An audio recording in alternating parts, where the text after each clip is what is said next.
안녕하세요. 똑소리 나는 재테크의 똑재입니다. 여러분, 새해 인사가 늦었습니다. 새해 복 많이 많이 받으세요.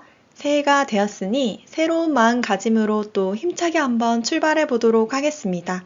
여러분들도 노후 준비를 위해 투자를 해야겠다는 생각 한 번쯤 하고 계시죠? 그런데 도대체 어떤 주식을 사 모아 가야 할지 잘 모르겠다고 하시는 분들이 많으실 거예요. 오늘은 풍족한 노후를 위해서 평생 모아갈 주식에 대해서 소개해드리고 한국판 종목들의 괴리율, 추적오차, 배당금, 총보수, 수익률까지 아주 제대로 비교해보는 시간 가지도록 하겠습니다. 제가 맨 처음 어떤 종목을 사야 할지 도저히 감이 안 올 때 가장 먼저 한 일은 바로 시가총액 높은 순으로 종목을 나열해 보는 것이었습니다. 우리나라 시가총액 1위는 어디죠? 네, 모르시는 분 없으시죠? 바로 삼성전자입니다. 누구나 한 번쯤 매수해봤을 국민 주식인데요. 여기서 시가총액이란 주가 곱하기 총 주식수로 유가증권에서 거래되고 있는 총체적인 가격을 의미합니다. 그래서 이 시가총액을 통해서 기업과 시장의 대략적인 규모를 파악할 수 있습니다. 정리해보자면 시가총액은 회사의 가치라고 할 수 있고 이 시가총액을 통해서 기업의 가치를 판단할 수 있습니다. 시가총액이 높다는 것은 시장에서 해당 기업의 가치를 높게 평가하고 있다는 것으로도 말할 수 있는데요. 그렇기 때문에 어디에 투자해야 할지 잘 모르겠다면 일단 시가총액 높은 곳에 투자하면 중간 이상은 갈 수 있습니다. 해당 자료는 전 세계 주식시장의 시가총액 규모입니다. 미국, 중국, 일본, 홍콩, 인도 순으로 시가총액이 크고요. 한국은 13위에 위치해 있습니다. 미국의 시가총액은 약 50조 달러로 하나로 하면 약 6경 5,800조입니다. 두 번째로 큰 시가총액을 가지고 있는 중국과 무려 5배가 차이 나는 큰 규모입니다. 그럼 우리가 노후 준비를 위해서 장기간 투자해야 할 곳은 어딘지 답이 나왔죠. 바로 미국 시장입니다. 진짜로 미국이 답인지 작년 한 해 주가 상승률을 비교해 보도록 하겠습니다. 파란색은 스파이의 차트고 빨간색은 우리나라 코스피의 차트인데요. 코스피가 8.7% 상승할 동안 스파이는 무려 20%나 상승하였습니다. 혹시 비교 기간이 짧아서 그런 게 아닐까 하고 비교 기간을 15년으로 늘려봤습니다. 역시나 파란색이 스파이고 빨간색이 코스피인데요. 코스피의 지난 15년간의 상승률은 97%, 스파이의 상승률은 447%입니다. 무려 4배나 넘게 차이 나는 것을 볼 수 있는데요. 여러분은 이 한 장의 사진을 보시고 어디에 더 투자를 하고 싶으신가요? 그럼 미국의 시가총액 상위 10개 종목에 대해서 살펴보도록 하겠습니다. 이름만 들어도 정말 사고 싶은 기업들이 참 많은데요. 전 세계 시가총액 1위인 애플의 시총은 한화로 3,787조입니다. 이 금액이 어느 정도인지 감이 안 오시는 분들이 계실 텐데요. 우리나라 시가총액인 삼성전자의 시총이 436조고 코스피와 코스닥을 모두 합친 시총이 2,400조입니다. 이렇게 보니 애플의 시총이 정말 어마무시하죠.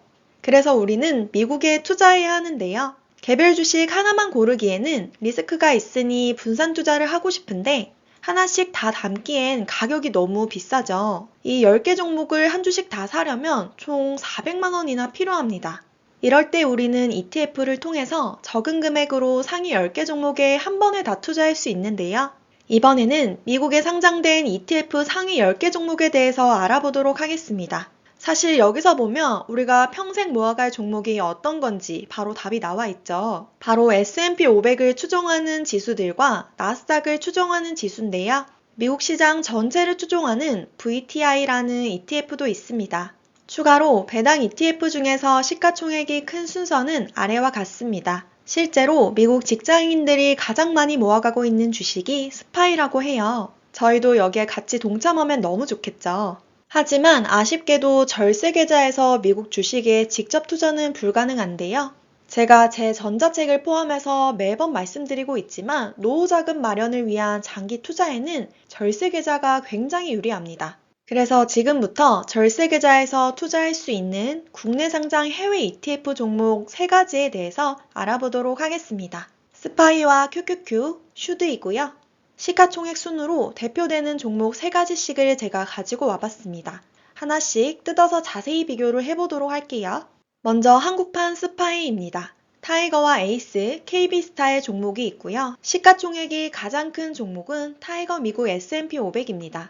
다음은 많은 분들이 중요하게 생각하시는 한국판 스파이의 총 보수를 비교해 보도록 하겠습니다. 투자자가 부담하는 실질적인 총 보수는 총 보수 플러스 기타 비용 플러스 판매 수수료 그리고 매매 중개 수수료율까지 모두 더해서 계산을 하셔야 하는데요. 지난달을 기준으로 에이스 상품의 실질 총 보수 비용은 0.1567, 타이거는 0.1742, KB스타는 0.1190입니다. 수수료가 가장 낮은 곳은 KB스타 미국 S&P 500이었고요.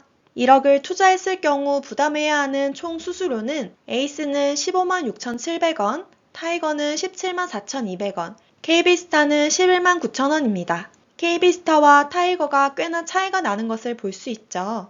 장기 투자에서 총 보수가 가장 중요하신 분들은 KB스타 종목을 고르시면 되겠습니다. 다음은 추적 오차율입니다. 추적 오차율이 낮을수록 원조인 스파이를 잘 따라가고 있다고 보시면 되는데요. 최근 1년간의 추적 오차율을 그래프로 한번 비교해 봤습니다. 가장 낮은 추적 오차율을 보이고 있는 상품은 에이스고요. KB스타가 작년 초에는 가장 오차율이 높았으나 점점 내려오는 것을 볼 수 있습니다. 결론적으로 추적 오차율이 가장 낮은 상품은 에이스 미국 S&P 500입니다. 이번에는 괴리율을 비교해 보도록 하겠습니다. 괴리율은 순 자산 가치와 시장에서 거래되는 종가 가격 간의 차이를 말하는데요. 당연히 낮을수록 좋습니다. 최근 1년간의 매달 괴리율 평균을 내서 그래프를 비교해 봤고요.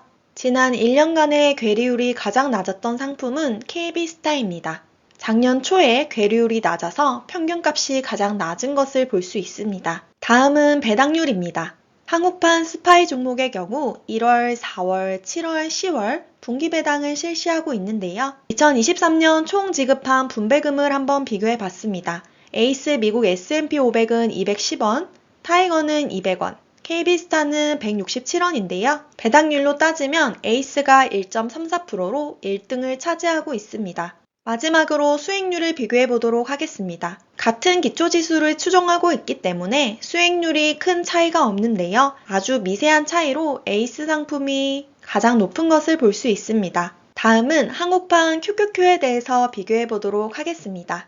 역시나 타이거, 에이스, KB스타 종목이 시가총액 상위를 차지하고 있습니다. 다음은 총 보수인데요. 투자자가 실질적으로 부담해야 하는 총 보수는 다음과 같습니다. 에이스가 0.19%, 타이거가 0.2264%, KB스타가 0.1605%입니다. S&P 500과 마찬가지로 수수료가 가장 낮은 곳은 KB스타입니다. 세 종목에 1억을 투자했을 경우 부담해야 하는 수수료는 에이스가 19만원, 타이거가 22만 6,400원, KB스타가 16만 500원으로 몇만원 정도 차이가 나는 것을 볼 수 있네요. 추적 오차가 가장 낮은 곳은 에이스 미국 나스닥 상품입니다. 이번에는 괴리율인데요. 작년 한 해 동안의 한국판 나스닥의 괴리율을 비교한 차트입니다. 이렇게 차트로 보니까 어디가 가장 낮았는지 구분이 쉽지 않아서 제가 평균값을 따로 구해봤습니다. 괴리율이 가장 낮았던 곳은 KB스타입니다. 한국판 QQQ의 배당률을 비교해 보도록 하겠습니다. 배당률이 가장 높은 곳은 KB스타 미국 나스닥 100이고요. 역시나 마찬가지로 1월, 4월, 7월, 10월 이렇게 분기 배당을 실시하고 있습니다. 아무래도 나스닥은 기술주기 때문에 배당률이 굉장히 작은 것을 볼 수 있어요. 총 분배금은 에이스가 75원, 타이거가 430원, KB스타가 92원인데요. 여기서 주의를 하셔야 할 점이 분배금 금액만 보고 타이거의 배당률이 가장 높을 거라고 생각하시면 안 됩니다. 주가를 포함하여 배당률을 계산해 봤을 때 KB스타가 0.58%로 가장 높은 것을 볼 수 있습니다. 수익률은 세 가지 종목 모두 기초지수가 동일하기 때문에 비슷비슷하고요. 그 중에 가장 높은 종목은 에이스 미국 나스닥 100입니다. 마지막으로 한국판 슈드를 비교해 보도록 하겠습니다. 한국판 슈드는 총 3가지 종목이 있는데요. 솔, 타이거, 에이스 상품이 있습니다. 현재 시가총액이 가장 높은 종목은 솔 미국 배당 다우존스입니다. 한국판 슈드의 총 보수를 비교해 보도록 하겠습니다. 역시나 마찬가지로 투자자가 실질적으로 부담하는 총 보수는 A부터 D까지 모두를 다 더해 주셔야 하고요. 에이스는 0.2287, 타이거는 0.1104, 솔은 0.2740%입니다. 수수료가 가장 낮은 곳은 타이거 미국 배당 다우존스인데요. 수수료가 가장 높은 솔과 무려 2배 넘게 3배 가까이 차이 나는 것을 볼 수 있습니다. 그렇기 때문에 요즘 많은 투자자분들이 타이거 미국 배당 다우존스로 넘어가고 있는 추세입니다. 1억을 거래했을 경우 부담해야 하는 총 수수료는 에이스는 22만 8,700원, 타이거는 10만 400원, 솔은 27만 4천원으로 수수료 차이가 굉장히 큰 것을 볼 수 있습니다. 물론 타이거가 아직 상장한 지 1년이 되지 않았기 때문에 앞으로 흐름이 어떻게 될지는 지켜봐야겠지만 현재까지는 타이거의 상품이 가장 경쟁력이 좋습니다. 다음은 추적 오차율입니다. 타이거 상품이 상장된 지 1년이 되지 않아 작년 상반기의 정보는 없는데요. 현재까지는 가장 추적 오차율이 낮은 것을 볼 수 있습니다.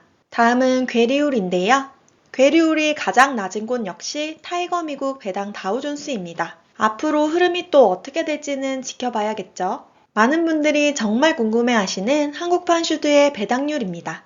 일단 결론적으로 배당률이 가장 높은 곳은 에이스 미국 배당 다우존스인데요. 에이스 미국 배당 다우존스의 경우 작년 상반기까지는 분기 배당을 실시하였습니다. 그리고 7월부터 월 배당으로 변경되었죠. 타이거 미국 배당 다우존스의 경우도 상장 후 7월부터 월 배당금을 지급했습니다. 유일하게 솔 상품이 작년 한 해를 꽉 채워 월 배당을 지급했는데요.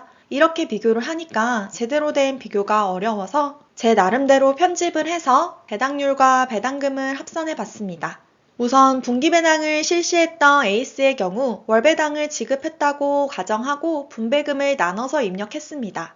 1월부터 6월까지의 배당금을 모두 합하면 185원이 됩니다. 그리고 타이거의 경우 상반기 지급 내역이 없기 때문에 하반기와 완전 동일하게 지급했다고 가정하고 배당률을 계산했습니다. 그러니까 편의상 계산된 데이터이기 때문에 100% 정확하진 않고요. 2024년에 꽉 채워서 세 종목 모두 월배당을 한 다음 정확한 데이터를 낼 수 있을 것 같습니다.